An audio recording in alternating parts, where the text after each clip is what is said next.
चांद श्यामा जी के नाम बल से, चरणारविंद की आराधना से ये घनश्याम विवश होकर हमारे ध्यान में आ जाते हैं। तो श्यामा श्याम का निरंतर ध्यान, निरंतर रटन, यही रसिक की पहचान है। रसिक कौन? जो श्यामा श्याम के अनुराग रंग में डूबा हुआ है। श्यामा पग दृढ़ गहु सखी, तो मिली है निश्चय श्याम, ना माने द्रग देख ले, श्यामा पद बिच श्याम। जहां श्यामा जो विराजमान है वहीं श्याम है। अगर श्यामा जो नहीं तो प्रेम स्वरूप श्याम सुंदर का आप साक्षात्कार नहीं कर सकते। इसलिए श्री ललित किशोरी जी कह रहे हैं कि जब श्री वृंदावन वास मिलो सजनी, तब तीर्थ आन गए न गए। यदि वृंदावन वास हो गया तब और तीर्थ किसी जाने की जरूरत नहीं। विश्वास कर लो, समस्त तीर्थ तीर्थराज प्रयाग में जाकर पावन होते हैं।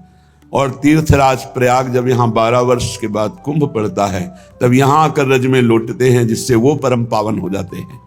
यदि वृंदावन वास मिल गया, वृंदावन दर्शन करने का सौभाग्य मिल गया, आने का मिल गया, तो अब कहीं भागने की जरूरत नहीं। हाँ, आंख अगर आपकी बहुत चंचल हो रही तो चले जाओ, और अगर आंख प्यारी जो प्यारे जो पर एकाग्र हो रही तो फिर धाम से अन्य कोई तीर्थ, अन्य कोई जगह जाने की जरूरत नहीं है, क्योंकि ये मूल है सब धामों का मूल, वृंदावन धाम। जब श्री वृंदावन वास मिलो सजनी, तब तीर्थ आन गए न गए। जब लाडली लाल को नाम लियो, तब नाम न आन ले न ले। यदि राधा नाम मिल गया, युगल नाम मिल गया, तो इससे बढ़कर कुछ नहीं। इसी में चित्तवृत्ति को जोड़ दो। यदि वृंदावन धाम दर्शन करने को, आने को, वास करने को मिल गया, तो अब किसी और तीर्थ जाने की आवश्यकता नहीं। यदि राधा नाम की महिमा सुनने को मिल गई, रटने को मिल गई, लाडली लाल की उपासना मिल गई, अब और कुछ नाम जपने की हमारी रुचि न रह जाए। रसना कटो जो अन रटो। पद पंकज किशोरी चित्त पग्यो, तब पायन आन नए न नए। यदि गोरे चरणारविंद में प्रणाम करने का अवसर मिल गया, तो अब और कहीं शीश झुकाव या न झुकाव कोई फर्क नहीं पड़ता। क्यों? क्योंकि सब चराचर जगत भगवान को नमस्कार करते हैं। और रसघन मोहन मूर्तिम विचित्र केलि महोत्सवोल्लसितम, राधा चरण विलोडित रुचिर शिखंडम हरिम वंदे। जहां मोर पिक्ष धारण करने वाले श्री लालजू महाराज मोर मुकुट पधराते हैं जिन चरणों में, वो है श्री राधा स्वामिनी के चरणारविंद। तो ललित किशोरी जी कह रहे हैं, यदि राधा चरणारविंद की शरण मिल गई, प्रणाम करने को मिल गया, तो सबका प्रणाम हो गया। जब नैन लगे मन मोहिनी सो, तब अवगुण आन भये न भये। ये सबसे बड़ी बात है। यदि नेत्र हमारे लड़ गए, मनमोहन मनमोहिनी प्यारी जो प्यारे जो से, बोले अब और कहीं नेत्र लगाने की जरूरत नहीं है। सबसे बड़ा अवगुण हो गया। मेरे नेत्र प्यारी जो प्यारे जो में लग गए, तो अब हमें और कहीं नेत्र लड़ाने की जरूरत नहीं, नेत्र लगाने की जरूरत नहीं, कहीं कुछ और देखने की जरूरत नहीं। जब कंठ तुलसी गल में, तब मोतिन माल कहा करिवे। जब गले में तुलसी की माला धारण हो गई, तो इससे बड़ी कोई माला नहीं, ना स्वर्ण की ना मोतियों की। इसकी महिमा के बराबर कोई नहीं। गले में यदि तुलसी जी की माला बंधी हुई है और अंतिम समय आ गया, तो यमराज की फांसी उस गले में नहीं पड़ेगी जिसमें वृंदा सखी श्री तुलसी की कंठी विराजमान है। ये बड़ा सौभाग्य का विषय है। जिसका अंतःकरण मलिन है, जो तार्किक है, जो विरोधी भाव रखते, वो इन भावों को नहीं समझते। सब अगर ऐसा समझ जाए तो सब मुक्त ही ना हो जाए। इसलिए बड़े भाग्यशाली हैं जिनके हृदय में श्रद्धा और विश्वास ऐसा प्रकट होता है। जब कंठ लसी तुलसी गल में, तब मोतिन माल कहा करिवे। जब चंदन रज की छाप छपी, तब और सिंगार कहा भरिवे। जब गले में तुलसी की माला, तो और फिर मोतियों की माला, स्वर्ण की माला है। आप आश्चर्य मानिए, भगवत चरणारविंद का आश्रय कितना प्रबल होता है। एक एक स्वर्ण आभूषण में भाई भाई में झगड़ा हो जाता है। और अपने सब श्रृंगार स्वर्ण के न्यौछावर कर दिए, नहीं पहनना, गले में तुलसी माला और रज धारण कर ली। ऐसे कितने उपासक जिन्होंने सर्वस्व त्याग कर दिया, रस और तुलसी माला धारण करने पर कभी आभूषण नहीं धारण किए। जब कंठ लसी तुलसी गल में, तब मोतिन माल कहा करिवे। जब चंदन रज की छाप छपी, तब और सिंगार कहा भरिवे। ये अहो भाग्य जब हम ब्रज रज से तिलक रचना करते हैं और अपनी श्री जी के कल जो श्रृंगार में चंदन प्रयोग हुआ वो प्रसादी चंदन धारण करते। बोले अब इससे बड़ा श्रृंगार क्या होगा। गले में कंठी तुलसी जी की और मस्तक पर रजरानी वृंदावन की और ऊपर से श्री जी का पत्रावली किया हुआ प्रसादी चंदन। तो जब चंदन रज की छाप छपी, तब और सिंगार कहा भरिवे। जब लाडली लाल की ओर ढरे, तब और की ओर कहा ढरिवे। जब हरिजू की कृपा हो गई, गुरुजू की कृपा हो गई और हमें लाडली लाल का मार्ग मिल गया, तो अब और कोई मार्ग मुझे नहीं चलना। जब नागर नंद किशोर धरे उर, और को ध्यान कहा धरिवे। जब नागरी श्री प्रियाजू और नव किशोर श्री लालजू जब ये हमारे ध्यान का विषय है, तो और कोई ध्यान नहीं धरना। जब गौर किशोर की आस भई, तब हासनि लोक कहा डरिवे। जब श्री वृंदावन आए डरे, तो प्राणहु जाए कहा डरिवे। जब लाडली लाल के लिए हमने अपना जीवन दे दिया, तो अब हंसी कोई हमारी करे, उपहास करे, निंदा करे, इसकी कोई परवाह नहीं। और जब वृंदावन में आकर पड़ गए, तो अब प्राण भी निकल जाए, अब कोई परवाह नहीं, धाम नहीं छोड़ सकते। ये बहुत सुंदर बात, निष्ठा।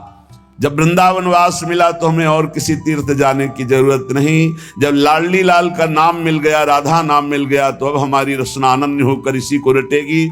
जब गोरे किशोरी की चरणारविंद का चिंतन करने का सौभाग्य मिला, तो अब और कोई चिंतन नहीं। जब नयन लड़ गए प्रिया प्रीतम से, तो फिर इससे बड़ा अवगुण अब कोई नहीं।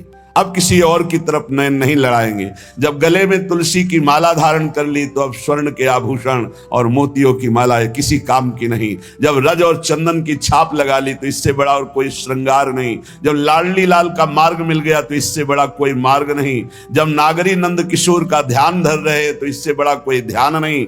जब गौर किशोर की आस हुई, तो चाहे उपहास करो, निंदा करो, अपमान करो, हम हटने वाले नहीं। जैसी हरिवंश डरो काके डर होनाहीन मति काची। मैं सच्ची मति वाला हूं, कच्ची मति वाला नहीं। अब वृंदावन में जब आकर के पड़ गया जीवन के लिए, तो अब चाहे जितना कष्ट हो, प्राण क्यों ना निकल जाए, वृंदावन नहीं छोड़ेंगे। उपासक की ऐसी जब निष्ठा हो, तब प्रेम रस जागृत हो। श्रीपाद प्रबोधानंद जी कह रहे हैं कि वृंदावन में कैसे वास करे, जो बड़े बड़े मुक्त पुरुषों के लिए भी दुर्लभ है। मुक्तान प्रत्यपि करहि चिन्ह ददति संदर्शनम शुद्धया, रीत्यानो शुक नारदादिभिरपि प्राप्तांग संगामना। जो जीवन मुक्त महापुरुष हैं, उनके भी ध्यान में ना आने वाले प्रिया प्रीतम जिस वृंदावन में खेलते हैं, ये वृंदावन सहित प्रिया प्रीतम, ये बड़े बड़े जीवन मुक्तों के भी ध्यान में नहीं आते। मुनिमन ध्यान धरत नहीं पावत। श्री शुक नारदादि महापुरुष जिनके लीला चरित्र का गायन करते, पर श्री अंग सेवा में नहीं। ऐसे प्रिया प्रीतम का यह निज महल, ऐसे प्रिया प्रीतम के चरण चिन्हों से चिन्हित ये भूमि, यहां जो वास करते हैं, तो सा श्री कृष्ण पदाब्ज भक्ति रहा श्रीधाम वृंदावने, यम कंचित प्रतिकामुकी ततितो भावेन वम भ्रम्यते। यहां लालसा से युक्त होकर प्रेम लक्षणा भक्ति घूमती रहती है। कौन मुझे स्वीकार करेगा? जिसके हृदय में जरा भी प्रेम लक्षणा भक्ति की चाह है, तो हृदय से आलिंगन करके उसके हृदय में समा जाती है। ये वृंदावन की महिमा। यहां भक्ति आलिंगन करने के लिए भाव से युक्त होकर भ्रमण करती रहती प्रेम लक्षणा भक्ति। जो कोई उपासक प्रेम लक्षणा भक्ति की आकांक्षा करता है, ये प्रेम लक्षणा भक्ति उसके हृदय में विराजमान हो जाती है। जिस प्रेम लक्षणा भक्ति के प्रभाव से अत्यंत दुर्लभ महापुरुषों के लिए भी श्री जी की श्री अंग सेवा का अधिकार प्राप्त होता है। ऐसे वृंदावन में यदि आपको वास मिल गया है, या आप यहां आए हैं, तो कैसे रहें? एक दिन, 2 दिन या आजीवन? सर्वस्योत्कर्षदायी भव सततमयी, नीच नीचा स्वयं स्या, एवं व्रत्यैव धीमन्न दिवस मधुरम धाम वृंदावनाख्यम तुल्यौ मानव मानौ कुरुभज समताम स्तोत्र दुर्वाच्य कोट्युर ग्रासालाभे महासंपदी जभो समोदित सुहृद तुल्य भाव। यदि इस श्लोक की रहने से वृंदावन में रहा जाए तो निश्चित प्रियालाल के प्रेम की प्राप्ति हो जाएगी। प्रेम लक्षणा भक्ति यहां आलिंगन करने के लिए कामुकी होकर यम कंचित प्रतिकामुकी ततहितो भावेन वम भ्रम्यते, वो भ्रमण करती है कि कोई मुझे स्वीकार कर ले।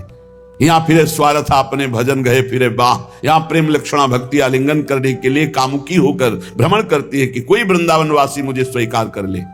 पर यहां रहना कैसे, ये खास बात है। अगर रहनी ठीक है तो बहुत जल्दी आपका काम बन जाएगा। बहुत पावर है, भागवतिक शक्ति से संपन्न ये भूमि है। इसमें थोड़ा भजन भी बहुत उन्नति प्रदान करता है। पर इसमें रहना कैसे, बस ये रहने में चूक हो जाती है। सर्वस्योत्कर्षदायी भव सततमय नीच नीचा स्वयं स्यात्। अपने को सबसे नीचात नीच होकर के वृंदावन वास करना है, अपने को सबसे नीच मानना है। कल एक संत भगवान आए थे, 65 वर्ष की आयु होगी। वो कह रहे थे कि अहंकार शरणागत नहीं होने देता, तो ये अहंकार त्याग करके पूर्ण शरणागति कैसे हो, कल चर्चा हुई थी। देखो थोड़ा भी, वो महात्मा है, अपने हृदय को देख रहे हैं। वो जो प्रश्न करते हैं हम लोगों के लिए करते हैं, पर थोड़ा भी जब तक अहंकार होता है तब तक भगवत राज्य में प्रवेश नहीं होता। आप शास्त्रों की बातें दूसरों को सुना सकते हैं, तर्क विवाद करके दूसरों को परास्त कर सकते हैं। आप ऐसे भी हो सकते हैं कि आपको लोग बहुत ज्ञानी कहें, लेकिन थोड़ा भी देहाभिमान है तो ना शुद्ध ज्ञान होगा, ना भगवत प्रेम होगा, ना भगवत राज्य में प्रवेश होगा। वृंदावन इह विधि बसय तजकै सब अभिमान तृणते नीचो आपको जाने सोई जान। हमारा वैष्णव सिद्धांत है तृणादपि सुनीचेन। सेवक जी महाराज कहते तृणते नीच अपन को कहे शुभ अशुभ न जान ही।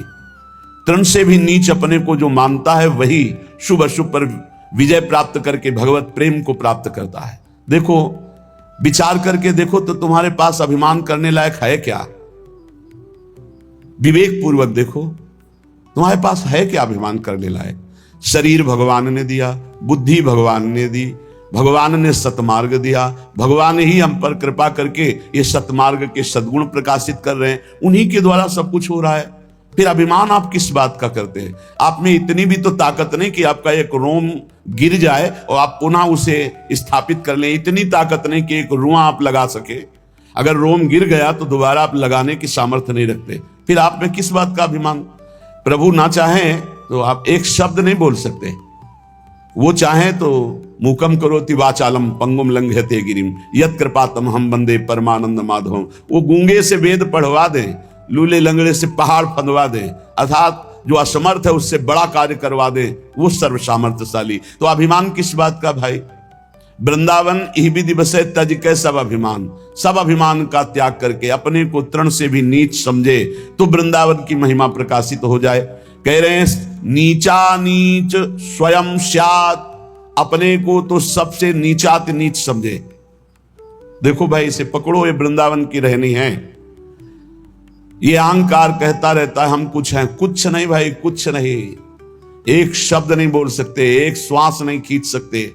जितना जैसा विधान मेरे हरि का है वैसे चल रहा है तुम्हारा जीवन। हाँ, दो मार्ग हैं, एक है असत मार्ग, एक है सत मार्ग। अब असत मार्ग में चलोगे तो दुख भोगोगे, सत मार्ग में चलोगे तो सुख भोगोगे। ये भगवान ने तुम्हें छूट दे दी है। तुम गंदा कार्य कर सकते हो या उत्तम कार्य कर सकते हो, पावर उन्हीं का है, सामर्थ्य उन्हीं की है। अब आप कर क्या सकते हो? जो बोओगे वही तुम्हें काटना पड़ेगा। बस इतना तुम्हारा अधिकार है कि तुम शास्त्र सम्मत चल लो या शास्त्र विरुद्ध चल लो, पर चलने का पावर प्रभु ने ही आपको दिया है। अपने को अभिमान से युक्त कभी मत होने दो। किस बात का अभिमान करोगे? कुछ अभिमान करने लायक है ही नहीं। जब तक भगवत साक्षात्कार नहीं हो जाता तो अभिमान करने लायक कुछ नहीं प्यारे। एक क्षण में माया सब नष्ट कर सकती है, और जब भगवत साक्षात्कार हो गया तो अभिमान रहता नहीं। तो इसलिए अभिमान की तो सत्ता ही नहीं है। तो अपने को नीचाति नीच समझे। देखो जब हरिवंश महाप्रभु कह रहे हैं क्वाहम तुच्छा परम अधमा प्राण हो गर्भ कर्मा, कहा मैं तुच्छ अधम अपराध करने वाला। अपने लोग भगत माने, संत माने, महापुरुष माने अपने को, तो कितनी लघु बात है, हंसने की बात है, कितनी उपहासास्पद है कि हमारे गुरु हमारे आचार्य अपने को ऐसा कह रहे हैं क्वाहम तुच्छा परम अधमा, हम अपने को संत महात्मा समझे। इसलिए सावधान। श्रीपाद कह रहे वृंदावन कैसे वास करो, बोले सततमये नीच नीच स्वयं स्यात्, अपने को सबसे नीच माने और नीच से भी नीच, नीचात नीचा, और दूसरों को सर्वोत्कर्षदायी भव सततमय, दूसरों को निरंतर सम्मान देने की, कोई भी आ जाए उनके सम्मान में फर्क ना पड़े, उनको सम्मान दो, उनका बड़ाई सम्मान यश, अपने को सबसे दीनहीन नीचा मानकर। वृंदावन तभी आपके हृदय में कृपा करके अपनी महिमा प्रकाशित करेगा, ये बात को समझ लो। दूसरों को सम्मान दो, बड़ाई दो, सबहि मान प्रद, पर आप अमानी, अपने को नीच मानना, सम्मान स्वीकार ना करना, अमानिना मान देना, अमानी होकर दूसरों को मान देना। एवं वृत्यैव धीमन्नधिवस मधुरम धाम वृंदावनाख्यम, और इस वृत्ति को धारण करते हुए वृंदावन वास करो। तुल्यो मानापमानौ, यदि तुम्हारा सम्मान हो रहा है तो फूलो मत, हर्षित मत हो। किसका सम्मान होता है? अगर हम भजन कर रहे हैं, हमारे को कोई भजनानंदी मानकर सम्मान करता है तो मेरे गुरुदेव को कर रहा है।